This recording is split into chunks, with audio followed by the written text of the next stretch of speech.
Nerd alert! Property Nerds, the home for data-driven property investors, where we uncover Australia's hot and cold markets, latest headlines and trends. Hello everyone, this is Arjun here, your host or co-host of the Property Nerds podcast, here with Kent. Hi Arjun. Hey Kent, we've got an exciting episode today, and before I get into it, I guess I just want to give everyone a bit of a recap on, just who we are at the Property Nerds and what we're doing here. We're here to really make the data come to life, talk through the data of real estate, what's happening out there. If you see numbers and you're like, hold on a minute, I need to make sense of this, that's where we want to come in and make sense of what's truly happening in the data across the country. And I also run a buyer's agency by the name of InvestorKit, where we get to really bring the data with the on-the-ground world. And I'll hand it over to Kent to let you guys know a bit more about what he does. Yeah, I obviously the Property Nerds is a big part of my life now, but another part of my life is something called Suburbtrends, and are very much focused on creating content for the real estate sector. So that's my big focus. Well, we've got a lot of content here to talk about today, and we've been hearing about markets all over the country, and the common theme that we keep hearing about, everything's hot.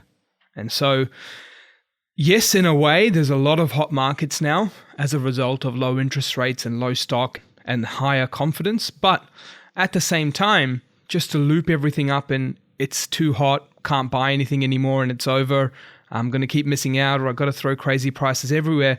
That's not the case. And so Kent and I decided to take a moment to go, hold on a minute, investors are asking us questions about, I get that the Brisbanes, the Adelaides, the Sydneys, the Melbournes, and the connected cities are pretty hot.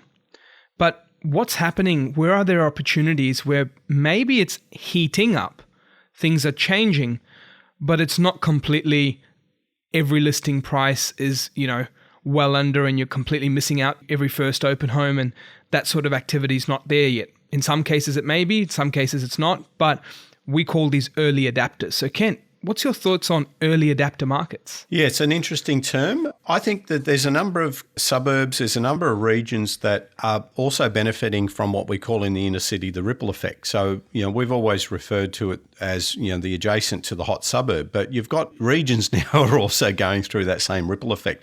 When we do our heat maps, and those same heat maps are available on the site, on the website, the Property Nerds, but we look at New South Wales, we look at Victoria specifically, and it's a sea of hot regions. So when we pick out some of these regions that we'll talk to today, some of them are already, I'd say, in that hot bucket, but we wanted to try and spread things out a little bit. However, there are a number of these regions outside of Victoria, outside of New South Wales, that would be considered warming up. They may not be hot right now, but they are warming up. So that's the theme of today's podcast, is to focus on some of these locations that 12 months ago may have been out of balance, may have been considered a buyer's market, but they're shifting, they're changing. And is that the result of exodus of the capital cities? I say mainly yes.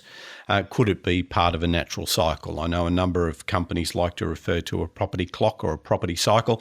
I don't say I subscribe to that too much. I don't think that's any neat cycle, 7 or 10 year cycle anymore. I think that's gone.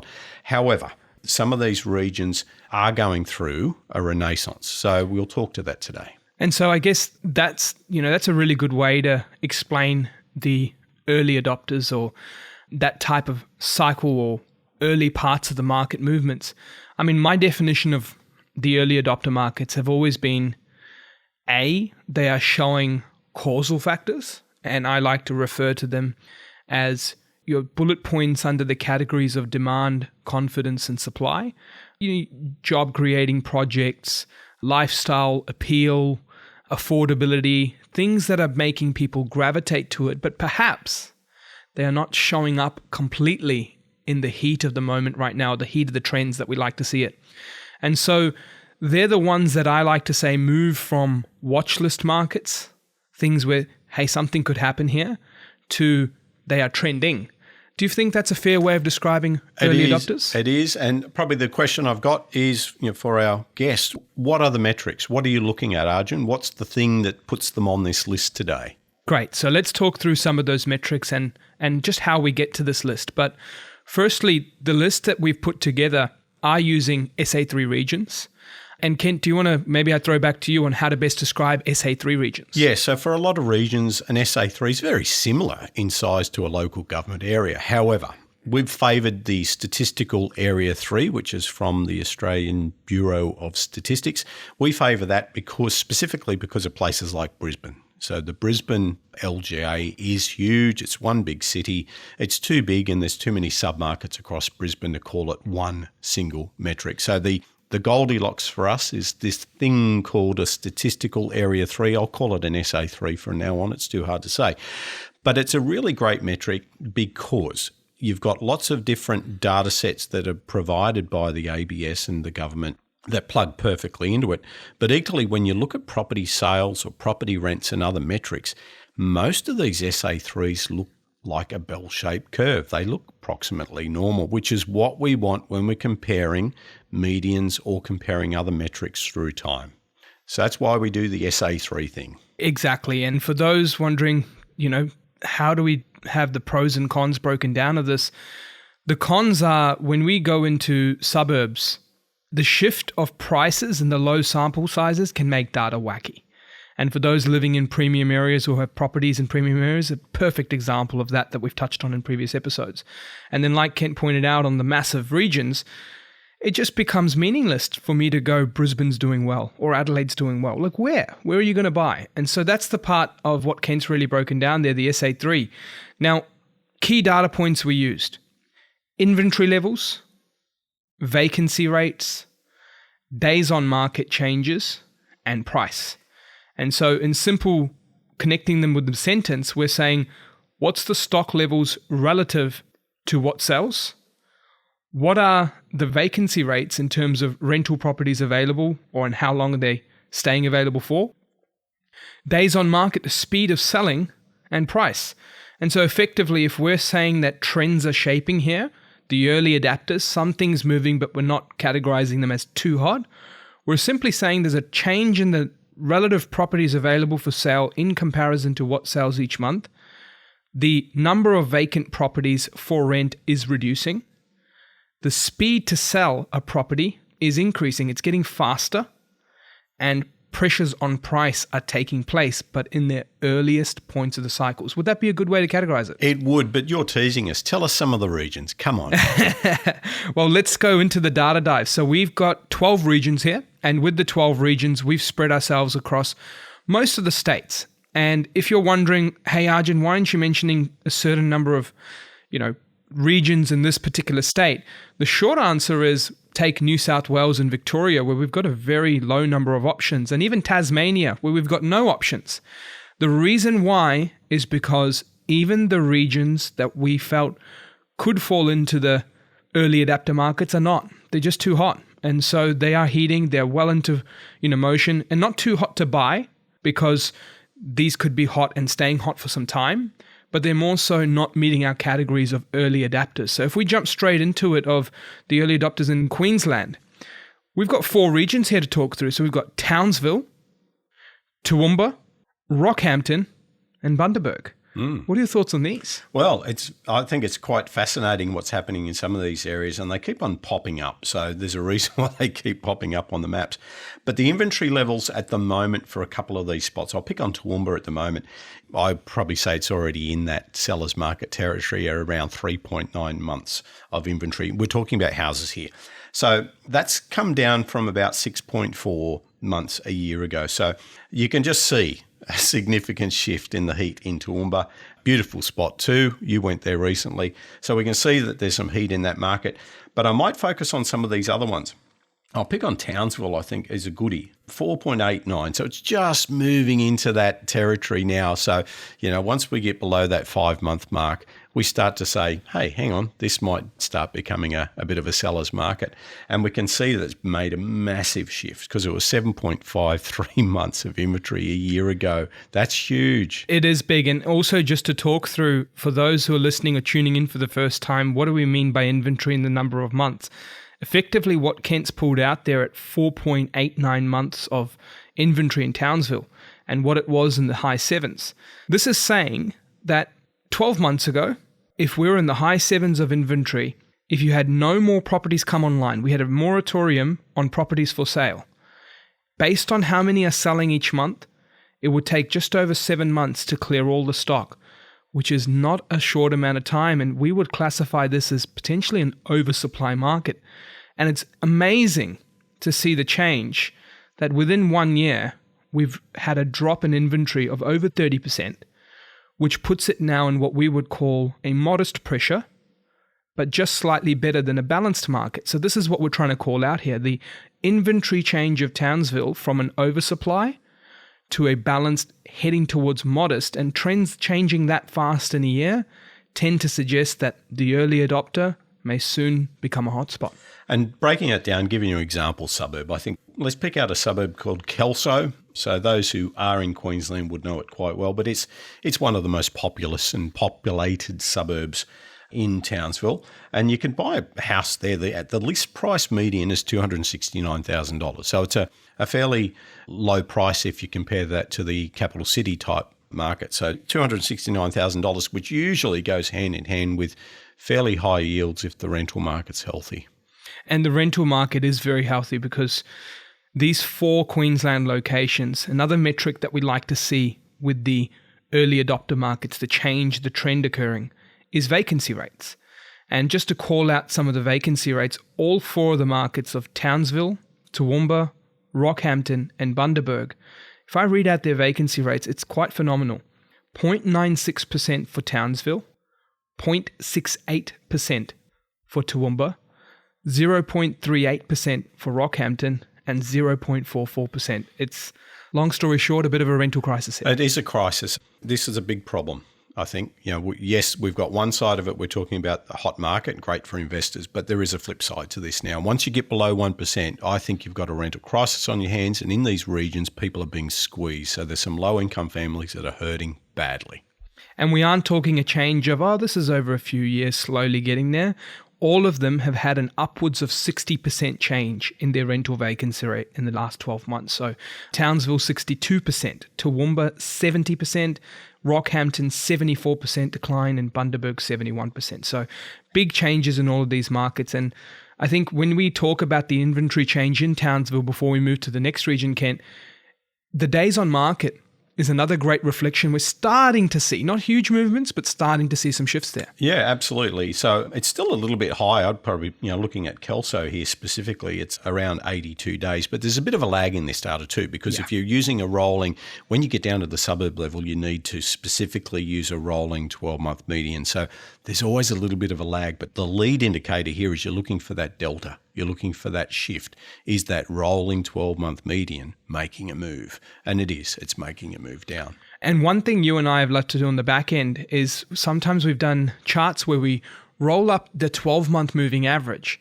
and we overlay it with a 90-day moving average. Now, it sucks for a suburb, but it works quite well at an SA3. That's true. And so what we refer to in our world in the data space, we call these line breakers. And the line breakers is when, we start to see the 90-day trends really expand upon from a 12-month, and they really give us some directional shifts. And all of these regions are showing some 90-day shifts that suggest they are getting hotter quickly. So if we jump into the next one, I know we touched on Toowoomba, but let's go to Rockhampton. Rocky. Well, I've got it down here. I've got Rockingham. You got I've got Rockhampton here in front of me. So I'll let you talk to it. Yeah. Rockhampton here is an interesting one. So the same sort of thing from Townsville. Inventory levels 12 months ago for Rockhampton were sitting at an oversupply of 8.48 months. Now they've seen a 42% shift down to 4.94 months. Now the markets within Rockhampton also hold a very tight vacancy rate of 0.38, a 74% decline from 1.46%. Now, I know I'm going straight into the numbers here, but another big shift, although still at a high base, days on market dropping from 82 down to 65 is a big 21% change. So Queensland's, coastal side or towns here are definitely showing a shift. And could this partly be a result of, the migration, the exodus? Yes, but at the same time, each of their local economies are showing a little bit of a buzz, a little bit of a hum. And just to touch on what we were talking about with some of the other places like Townsville and Toowoomba and now Rockhampton, I want to call something out that regional cities in particular get a lot of hate on. And it's something very important to call out.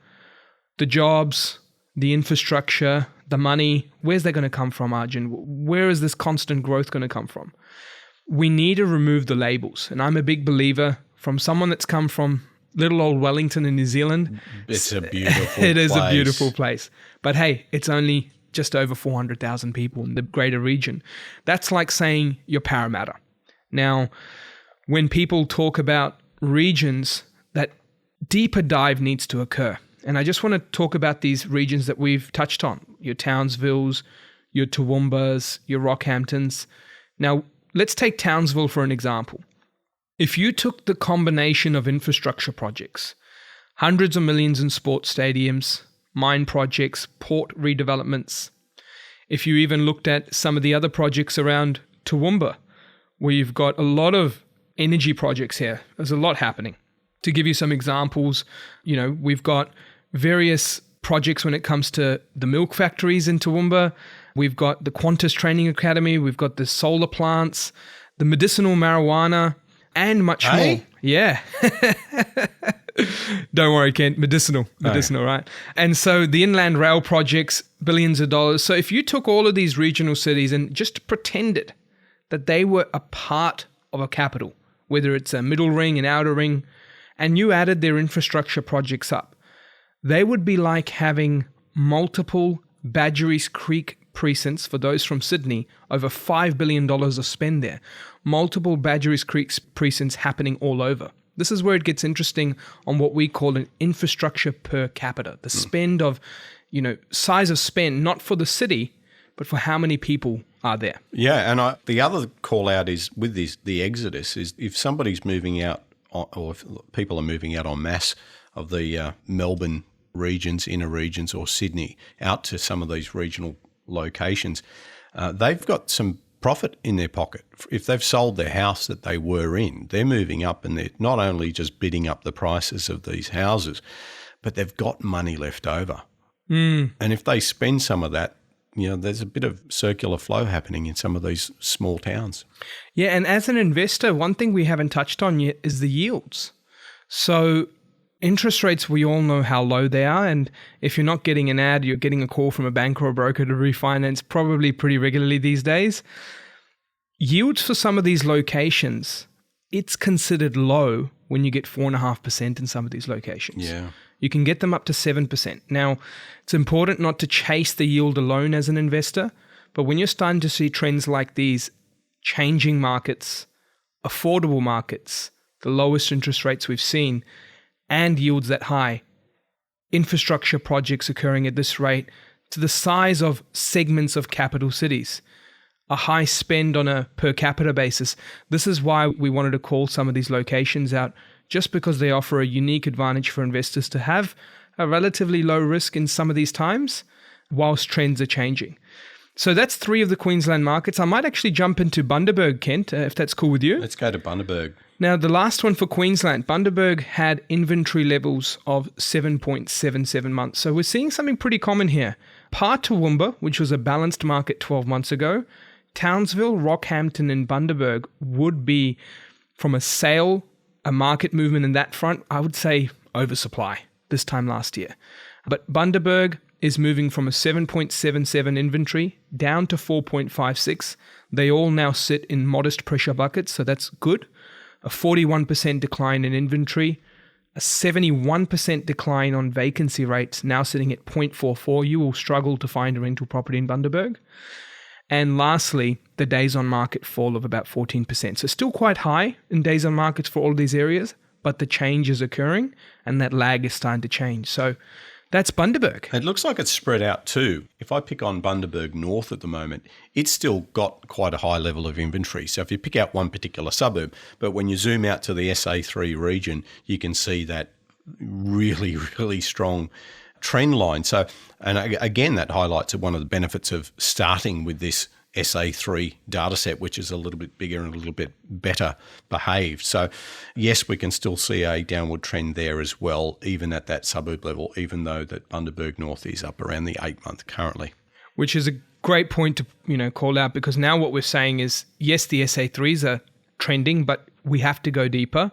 When you're doing your on-the-ground searches, or you're working with professionals, or you're looking at data points at a suburb level, this is where you can start to do those filters to get the best possible choice. And on the note of Bundaberg, a lot of infrastructure there, Kent. The new public hospital has been approved, over 1,000 jobs impacting there. That's huge. That is massive. And over $1 billion in spend too. When you put that to a population level there, the dollar spend is massive. On top of that, you've got the airport upgrades. The port potentially has been proposed for expansion. And then just other smaller things in terms of, your aquatic centres and precincts and so forth happening. So my favourite expansion project is the Bundaberg Brewery. The drinks expansion is on play. The rum, that's it. So there's stuff happening in Bundaberg that definitely is bringing a load of confidence, and the data showing the change. If we now move on to the next state, Queenslanders, you've had your big plug in there. We're going to be moving on now. How about we talk about New South Wales? This is an interesting one. Yeah, well, my part of the world. So we've got 3 areas, but again, our call out here is a lot of these markets were already starting to warm up, were probably in that balanced position, not cold, not hot about a year ago. They're all pretty hot now. So we've got 3 locations, 3 SA3s. Coffs Harbour. I think most people know Coffs Harbour if you've ever had a banana or travelled north. Upper Hunter, which is a really interesting one. I think this one you could do a podcast on all by itself. And Kempsey Nambucca. And the Kempsey Nambucca area is interesting because it covers a very vast range of different suburbs and coastal communities and inland communities. So the price ranges of select suburbs across that region are very, very large. I'm glad I got you here, Kent, to say Nambucca, because I would have said Nambucca. So potato. It's all right. Nobody passing judgment here. Well, I mean, the point to make with New South Wales is, okay, why aren't we calling out the Newcastles, the Wollongongs, the Orange, the Dubbos, the Mudgees? They're all starting to get pretty strong, and the heat over there has picked up a fair bit. So we have moved those markets very, very recently, potentially from a early adopter market over to our hotspot markets. And as a result, you could borderline say Coffs Harbour now moves in that category too, but the change has been phenomenal, which is what we want to call out, a 54% drop in inventory. Yeah, if you look across these 3 regions, you pretty much on average say it's halved. Inventory levels have halved in the last 12 months across these 3 regions. And it's the same thing on the rents. We've seen an 83% in Nambucca, Kempsey. We've seen a 76% drop in Coffs Harbour, and Upper Hunter a 64% drop in their vacancy rates, all sitting with a 0 in front. And it doesn't make it easier with some of the bad weather we've had as well in recent times, because that in some of these pockets is going to make the displacement even more so. That's my big concern. I did a bit of an article on this with the newspaper last week, and I think I've got another one going out this weekend on the whole implication of the flood. So you've got displacement of people. You've got people moving out who are owner-occupied that are moving out. They need their house fixed. Where do they go? They're probably going to have to be stuck in a hotel because there's no rental houses available. A lot of these markets before the floods were below 1%, which is our crisis territory. So big implications for that area. But let's just give some suburbs to these regions so people understand. So the Upper Hunter, we picked out a suburb there. Most people would know Muswellbrook or heard of Muswellbrook. So that's one example. The list price median there is about $329,000. The inventory level for that particular suburb at the moment is just below 5 now. So it's in that balanced territory, but it was up above 8 a year ago. Right. Big change. So that's a significant shift. The next one down's one of those spots that's just beautiful. If you ever see photos or you've ever visited, it is picture postcard beautiful. Southwest Rocks, stunning. So that's at the moment that the median there is $585,000 for a list price. You'll find on average about 25 properties there. Now, probably the biggest and most interesting thing here is sometimes when we see a big drop in inventory or we see a high level of inventory in one period of time, the first question I say is, hang on, has there been a house and land release? And that certainly was the case here. So a grain of salt, I think, with the inventory level at the suburb level here, because we went off 10.62 down to 4. I think that's purely off the back of a few house and land releases that are being absorbed. Some of those are still on the market now, but stunning suburb. And the last one on I've got 2 extra. I've got obviously Southwest Rocks. Nambucca Heads fits into that as well, which is another good spot, and Coffs Harbour. So again, that's probably the biggest suburb of the lot. Interesting, Coffs Harbour's got a reasonable share of medium density type dwellings. Most of these other areas we're talking about, unless you're right in the towns or the cities, most of these are all fairly low density areas as well. And with that, you made a really good call out, Kent, on some of the rapid shifts of inventory that can occur. Because we're using a relatively short time frame, we're trying our best to capture change. And 12 months is a great time to capture change. However, at the same time, Kent called out, you called out one of those changes, which is new build properties coming to a market and being absorbed. So the key thing is when you're looking into these locations, as well as going deeper into the suburb and on the ground, it's also important to take a forward-looking analysis. Right now, the analysis is current to short-term trends, which is inventory, rents, and days on market. The forward-looking could be the locations within Townsville, Toowoomba, Coffs, or wherever it is, and making sure we're not sticking to the outskirts where there's a higher risk of land release, and B, you're paying close attention to building approvals in the pipeline, as they're also a great lead indicator of the upcoming supply and release of supply over the next few years. So just wanted to make sure people are aware of that, because these rapid shifts in inventory are all great. But is it an absorption of a high supply market that may return again because of the release of more developments? Or is it because there's a genuine shift in demand that's pushing it down and it's likely to stay tight for the next few months? So it's up to you guys to make sure we're all doing our homework on it. Which is, I think, one of the reasons why the beachside suburbs do quite well, because you can't really do a 360-degree radius and build around it. Yeah, big call out there, right? You can limit it just by where you are placed in terms of being in the fringe or not. So key call out there for sure. And if we move over to Victoria, again, like New South Wales, we have very few regions that we can pick out as changing but not yet super hot. The regions of Victoria have been an interesting one. And in the last couple of podcasts, we called out the Melbourne exodus. And whilst not a massive impact for Melbourne's detached dwellings, the exodus and the attached dwelling impact has seen a lot of people move to our regions of Victoria and a lot of people move to different states. And what that's done, not the only reason, because many of these regions in Victoria, your Ballarats, your Geelongs, your Warrnamboos, Bendigos, and so forth, many of these areas were actually trending quite strongly over the last 3 years. And so they've just had another fire put underneath them to just push ahead to stay strong, which is why we're actually only left with one location in Victoria as somewhere that's in the early adopter, not quite hotspot yet. Wellington. Yes, and so that belongs to, I think a lot of people would know Latrobe, Gippsland. So that's the SA4 that it belongs to, the parent, but we picked out Wellington. So I think a lot of people in the other states wouldn't know Wellington, or they think there's a Wellington up in New South Wales as well. So we would remember Latrobe, but I keep on seeing some of these suburbs pop up all the time, you know, in and around Maui and those locations. So quite affordable. That's probably the call out here. So I think, have a look at the median price there. It's quite affordable relative to some of the stuff that's going on in and around most of Victoria at $327,000. Wow. For that's your typical list price median at the moment. So it's really interesting. Now that's so it's fascinating to see. $327,000 is your average listing price for a house. And, even when you take it out to areas like Sale, where the Defence Base is doing a lot of work out that way, the RAF training grounds. I actually was speaking to someone today who was, doing a bit of training there not too long ago. So even that's changing out pretty well. And we're seeing vacancy rates remain quite low here. Although we should call out the SA3 of Wellington has not had as a dramatic shift on their inventory levels. It has moved in the right direction, about a 16% change.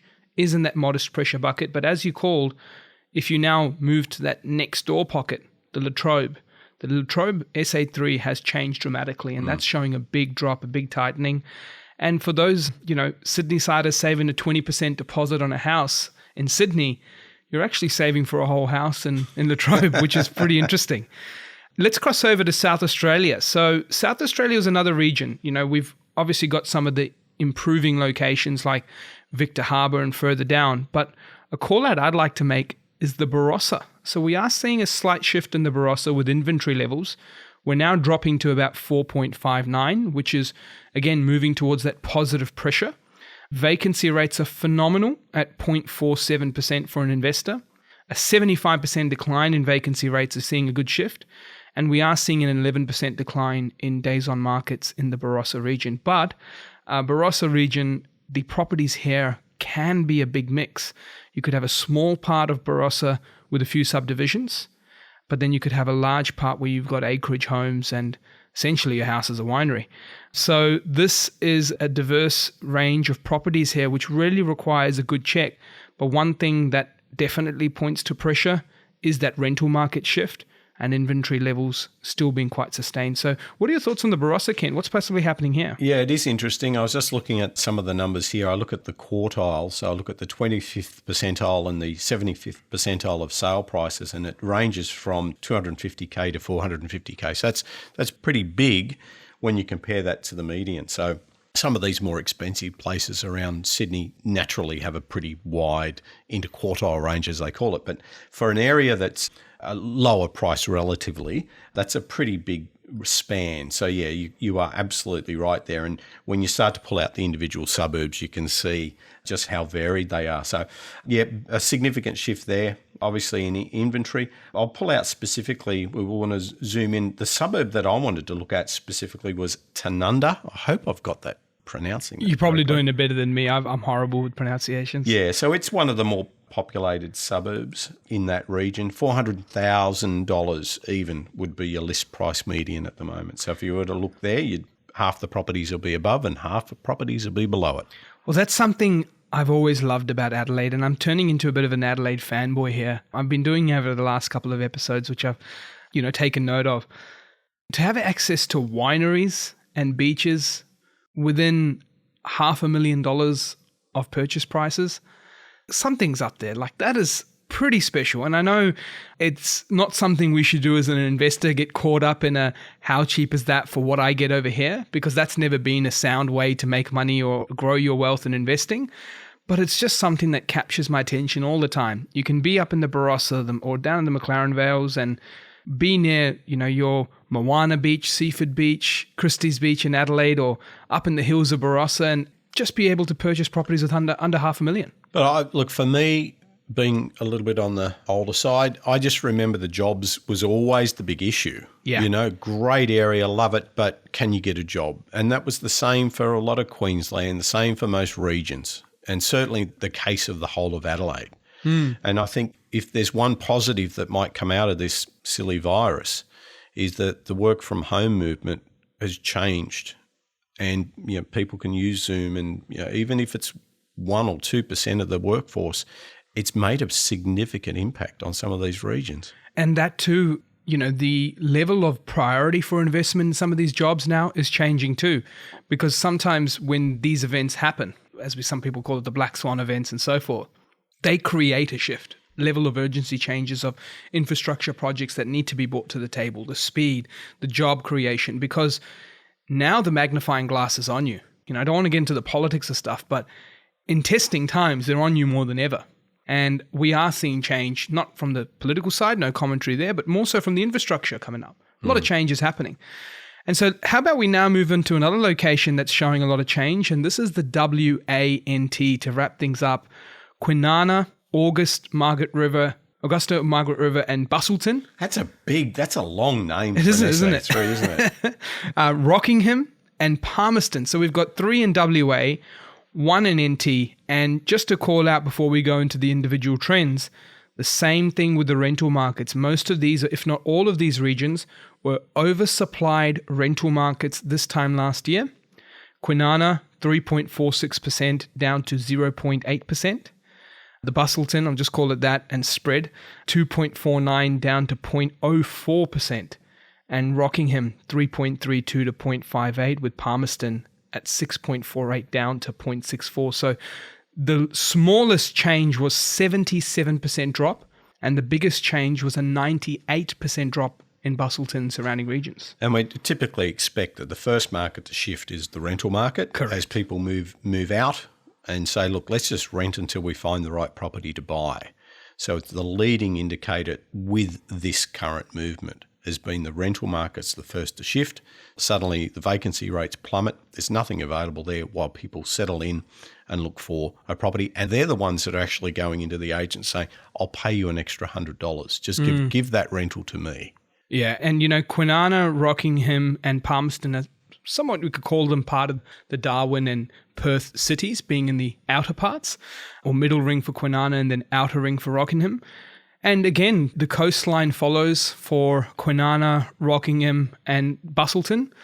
And then with regards to Palmerston, we're a little bit further in, but a lot of newer properties are popping up. So that could partially be responsible for the change. But again, Darwin is seeing a change in its inventory levels all over. So I think the best thing to call out about these is I would say the Perth and Darwin markets, based on our review of inventory levels, are possibly the earliest in their cycle shifts among capital cities, because most of these extended regions are sitting at that 5.64 for Kwinana, 4.98 going out to Busselton, Rockingham at 4.83 months of inventory, and Palmerston at 4.9. So they're just picking up in terms of heat, but they have dropped tremendously. Well, you've got some select suburbs. So the one I picked on is Durack in Palmerston up in Darwin area, and that's down below 3 months of inventory now. So it's hot.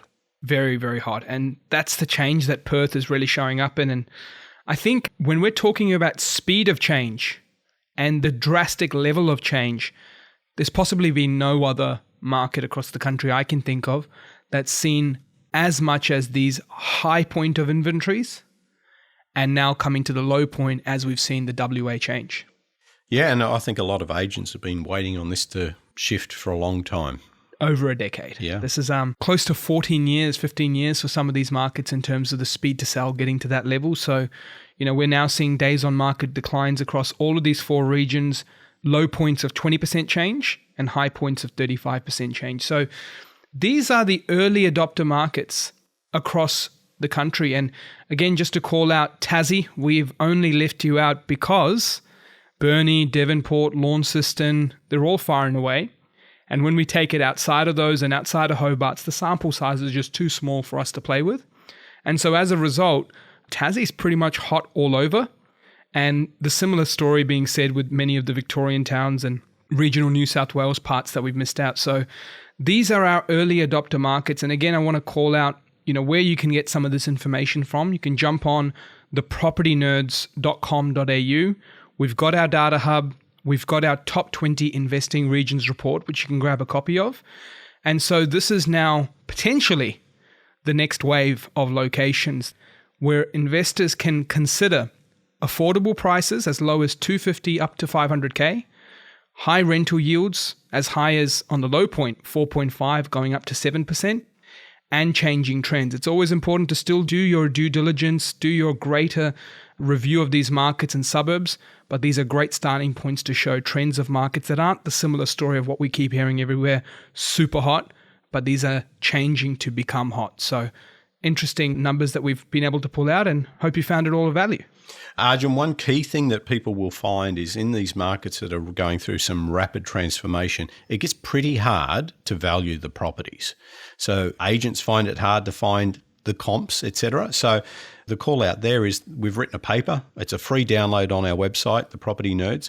If you want to get a few tips on how to value or appraise a property in these certain challenging times, download that. It's free. So make sure you visit there, and we'll touch on that in the next podcast. Definitely. The guide to valuing properties is so important, more than ever. And thanks for tuning in.